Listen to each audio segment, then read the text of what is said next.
Hello everyone. Business mathematics का chapter 4 start करते हैं, लीनियर प्रोग्रामिंग। तो लीनियर प्रोग्रामिंग की हमें नीड सबसे पहले तो क्यों पड़ी? हमारे पास बिजनेस में बहुत सारी ऐसी प्रॉब्लम्स होती हैं जहाँ पे हमें मैक्सिमाइजेशन या मिनिमाइजेशन की ज़रूरत पड़ती है। फॉर एग्जांपल हमें प्रॉफिट कई बार मैक्सिमाइज़ करना पड़ता है कि हम ऐसे क्या एडजस्टमेंट करें कि जो प्रॉफिट है वो मैक्सिमाइज़ हो जाए, या फिर कि हमारी कॉस्ट मिनिमाइज़ हो जाए कि हमें प्रॉफिट तो मैक्सिमम मिले लेकिन हमारी जो कॉस्ट है वो मिनिमम रहे। तो इस तरह के जब मैक्सिमाइजेशन और मिनिमाइजेशन के प्रोसेस के साथ डील करना पड़ता है तो हम वहाँ पर मैथमेटिक्स की ब्रांच का यूज़ करते हैं, linear programming.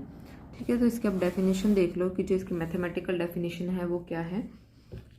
Linear programming is the analysis of problems in which a linear function of a number of variable is to be maximized or minimized when those variable are subjected to a number of restraint in the form of linear inequality। कि ये हमारे पास linear programming जो है ये हम कहाँ कैसे use करते हैं,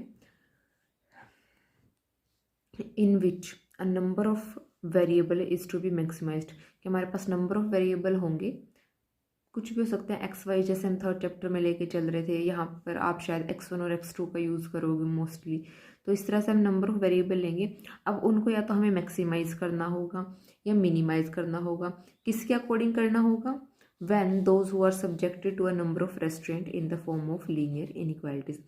वो हमें एक सेट दिया होगा इनइक्वालिटीज़ का और वहाँ से हमें वैल्यूज़ फाइंड आउट करनी है इस अकॉर्डिंग कि वो हमारे पास कंडीशन गिवन होगी कि इसको मैक्सिमाइज करना है या मिनिमाइज करना है, उसके अकॉर्डिंग हमें उनको सॉल्व करना है। इसके बाद इसकी मैथमेटिकल फॉर्म पे आ जाओ। इस तरह के होते हैं मैथमेटिकल फॉर्म। ये पूरा इन्होंने डाटा बना के दिया हुआ है कि इस तरह से होता है। यहाँ पे 3 पार्ट हैं आपके, जिसको मैथमेटिकल मॉडल बोला है इन्होंने लीनियर प्रोग्रामिंग प्रॉब्लम का। इसको हम शॉर्ट में LPP भी बोल सकते हैं। ठीक है, linear programming problems means LPP। तो इस LPP के लिए इन्होंने एक ये मॉडल दिया हुआ बना के। सबसे पहले तो इस तरह से आपको कोई वैल्यू दी होगी जेड, जो हमारा लीनियर फंक्शन है। ठीक है, तो इस तरह से दिया होगा C1 x1 + C2 x2, इस तरह से दिया होगा, जहाँ पे जो सीज हैं वो सारे कॉन्स्टेंट है। फिर इनइक्वालिटी में इस तरह से कुछ इनइक्वालिटीज़ का सेट दिया होगा और बीच में साइन कोई भी हो सकता है, जैसे इन्होंने दिया less than equal to, greater than equal to या इक्वल टू। इन तीनों में से कोई भी साइन हो सकता है। ये इक्वेशंस है। उसके बाद थर्ड होगा नॉन नेगेटिव रेस्ट्रिक्शन, कि ये जो हमारे पास वेरिएबल्स हैं x1 x2 xn, ये सारे क्या होंगे? Strictly greater than equal to 0, यानी कि या तो ग्रेटर देन 0 होंगे या इक्वल टू 0 होंगे, नेगेटिव नहीं जाएंगे। अब यहाँ इन्होंने बताया the problem of determining the values of x1 x2 xn which makes z maximum और मिनिमम and which satisfy B and C is called general LPP। तो हमें ये x1 to xn find out करने हैं और इनको हम यहाँ पे z में रख के वैल्यू चेक करेंगे कि वो मैक्सिमाइज हुआ है या मिनिमाइज हुआ है। अब इनका जो नेम है वो देख लो क्या है। जो हमें z दिया हुआ है ये हमारा है ऑब्जेक्टिव फंक्शन, इस z को ऑब्जेक्टिव फंक्शन बोलेंगे। और जो यहाँ पे x1 से लेके xn तक वेरिएबल हैं इनको हम डिसीजन वेरिएबल बोलेंगे, क्योंकि इन्हीं की वैल्यू पे डिपेंड है कि यहाँ पे क्या आएगा। तो ये हमारे कैसे हो जाएंगे? डिसीजन वेरिएबल हो जाएंगे। कंस्टेंट, जो हमें ये पूरा B पार्ट दिया हुआ है, इन इक्वेशंस का जो हमारा सेट होगा वो क्या होगा? कंस्ट्रेंट्स। नॉन नेगेटिव रेस्ट्रिक्शन, जो इन्होंने यहाँ पे बोला था कि सारे ग्रेटर देन इक्वल टू 0 होंगे, ये क्या बनेंगे? हमारे नॉन नेगेटिव रेस्ट्रिक्शन। सॉल्यूशन, जो हमारे पास x1 to xn इन सभी वेरिएबल्स की वैल्यू आएगी वो हमारे पास क्या बनेगी?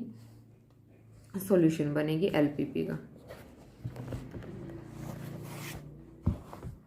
नेक्स्ट देखो वर्किंग रूल। अब देखो आपके पास जो फर्स्ट क्वेश्चन किस टाइप से होंगे उसके अकॉर्डिंग देखो। इस तरह से एक डाटा गिवन होगा आपको, ठीक है, हमें उसके अकॉर्डिंग LPP बनानी है। तो वो बनाएंगे कैसे?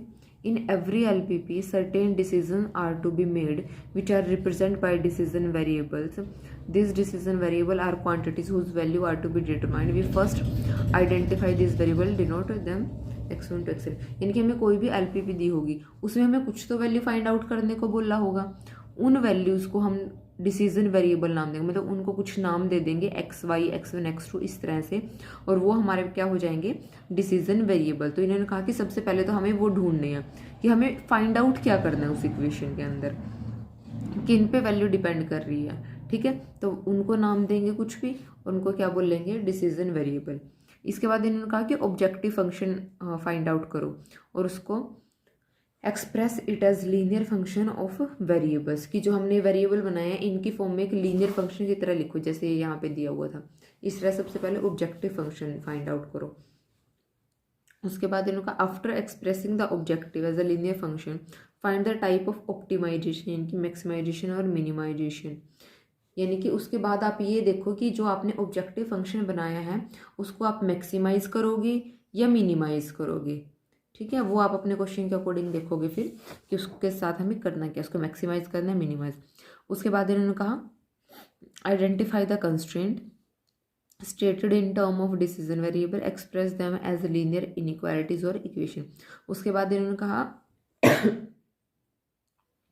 कि कंस्ट्रेंट फाइंड आउट करो, जो हमने इन इक्वेशन की बात की थी, कि उनको कंडीशन के अकॉर्डिंग डिसीजन वेरिएबल के साथ रखो कि वो हमारे पास इक्वेशन या फिर इन इक्वेशन किस फॉर्म में आएंगी। उसके बाद इन्होंने कहा कि नॉन नेगेटिव रेस्ट्रिक्शन लिखो डिसीजन वेरिएबल की। अब ये सब आप लोगों ने पढ़ लिया। अब एग्जाम्पल की हेल्प से आपको ज़्यादा अच्छे से समझ आएगा। अगर इसमें कोई डाउट रह गया तो सबसे पहले एग्जाम्पल देखते हैं, तो इन्हीं स्टेप के अकॉर्डिंग चलेंगे जैसे अभी हमने पढ़ा था वर्किंग रूल में। सबसे पहले देखो, a furniture farm manufactures chair and table, each requiring the use of 3 machines A, B, C. Production of one chair requires 2 hours on machine 1, 1 hour machine B, and 1 hour on machine C. Table requires 1 on A and B and 3 on C.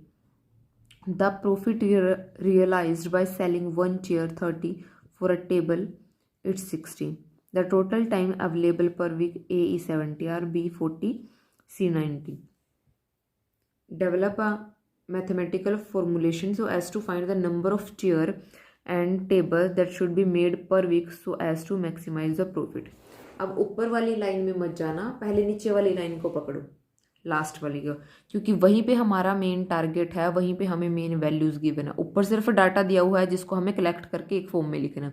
Table पे ध्यान मत देना, सिर्फ last line पे ध्यान दो। Last line में आपको क्या बताया हुआ है, इनको अभी के लिए छोड़ दो। इन्होंने कहा कि मैथमेटिकल फॉर्मुलेशन करो, किसके लिए करो, क्या फाइंड आउट करना। हमने कहा था ना सबसे पहले डिसीजन वेरिएबल ढूंढेंगे। डिसीजन वेरिएबल क्या होंगे, जिसकी वैल्यू फाइंड आउट करनी है। अब जरा देखो यहाँ पे फाइंड आउट क्या करना है, find number of chair and table, यानी कि हमें क्या फाइंड आउट करना है, चेयर और टेबल के नंबर्स। ठीक है, तो यानी कि अगर हम नंबर ऑफ चेयर को, इन्होंने क्या कहा था, फिर उसको हमें नंबर देंगे, कुछ भी वेरिएबल का नाम देंगे। तो नंबर ऑफ चेयर को x मान लो और नंबर ऑफ टेबल को y सपोज कर लो। उसके बाद हमें क्या करना है, ऑब्जेक्टिव फंक्शन फाइंड आउट करना है। ऑब्जेक्टिव फंक्शन फाइंड आउट कर लेंगे, लेकिन एक और चीज़ इसकी लास्ट लाइन में दी हुई है वो देख लेते हैं। हमें क्या करना है, मैक्सिमाइज करना है प्रॉफिट को, यानी कि जो हमारा ऑब्जेक्टिव फंक्शन बनेगा उसको हमें क्या करना है, मैक्सिमाइज करना है। यहाँ पे हमारे 2 काम पूरे हो चुके हैं सिर्फ लास्ट लाइन से।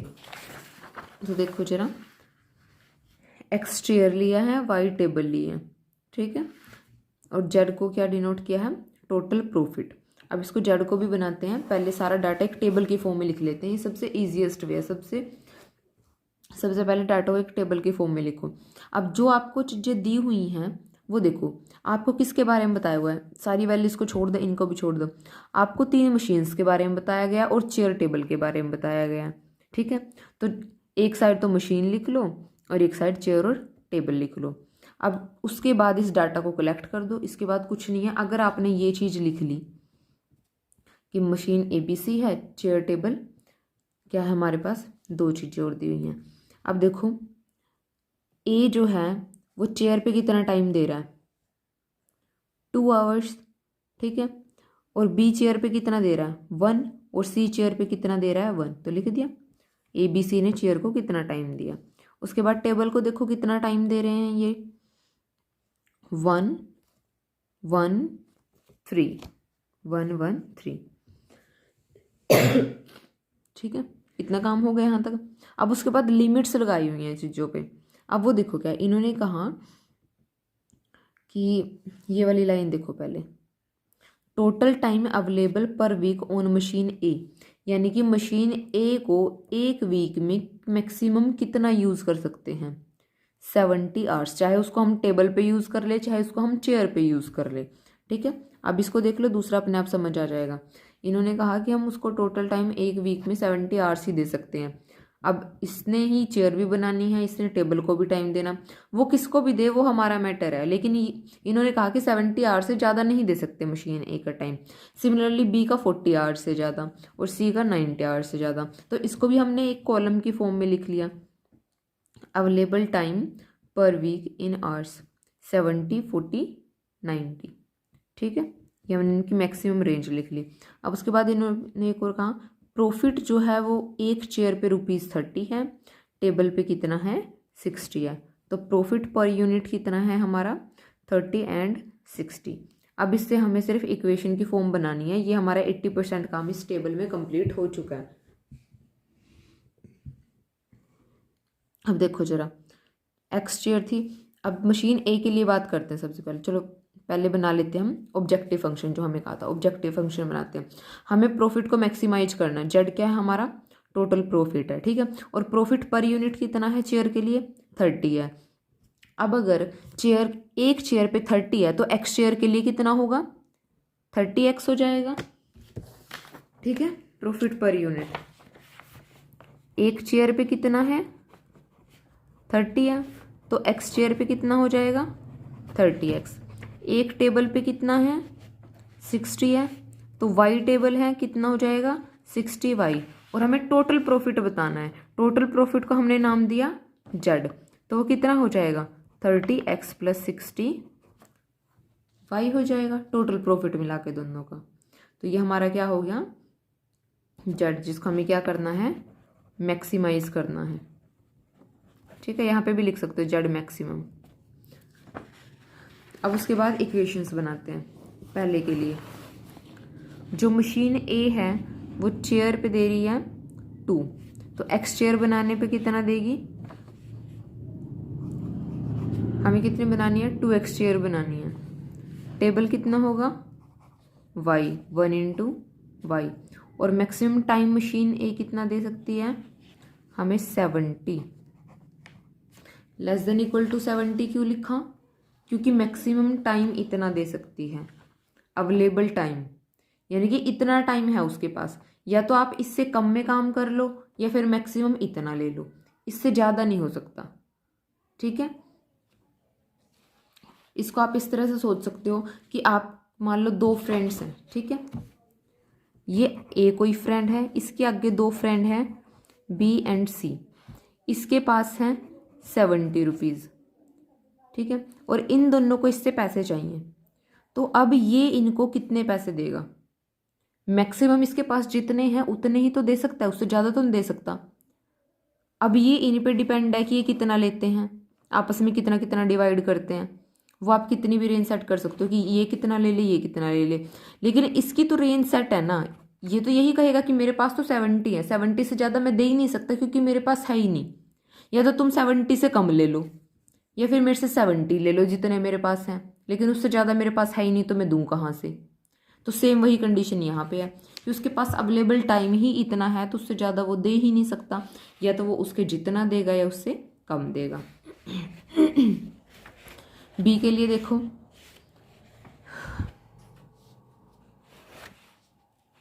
अब टाइम कितना है उसके पास 1 है। एक्स और वाई चेयर बनाने के लिए कितना हो जाएगा x + y < 40। थर्ड के लिए कितना हो जाएगा x + 3y < 90। और लास्ट में क्या आएगा x, y > 0, क्योंकि चेयर और टेबल आपके पास नेगेटिव तो हो नहीं सकते। चेयर और टेबल या तो 0 ही प्रोड्यूस कर देंगे वो, या फिर कुछ ना कुछ नंबर आएगा पॉजिटिव नंबर। ठीक है, नेगेटिव तो नहीं हो सकते कि -1 चेयर प्रोड्यूस किया। तो यहाँ पे आपका ये पहला एग्जाम्पल हो जाता है। एक बार आप इसको आगे देख लो, चाहे इसी तरह से किया हुआ है कि हमारे पास 2 आवर्स जो है वो चेयर को दे रही है, 1 आवर्स दे रही है टेबल को। ठीक है, हमें बनाने हैं X table sorry X chair Y table, और मैक्सिमम कितना टाइम है ए मशीन के पास 70, तो 2x + y < 70। इसी तरह से बी के लिए, इसी तरह से सी के लिए। और हमारे पास चेयर और टेबल नेगेटिव नहीं हो सकते, तो ये > 0 होंगी, तो हमारे पास ये क्या आ गया, फॉर्मुलेशन आ गई LPP की। ठीक है, तो ये था फर्स्ट एग्जाम्पल। आगे वाले एग्जाम्पल नेक्स्ट लेक्चर में करेंगे।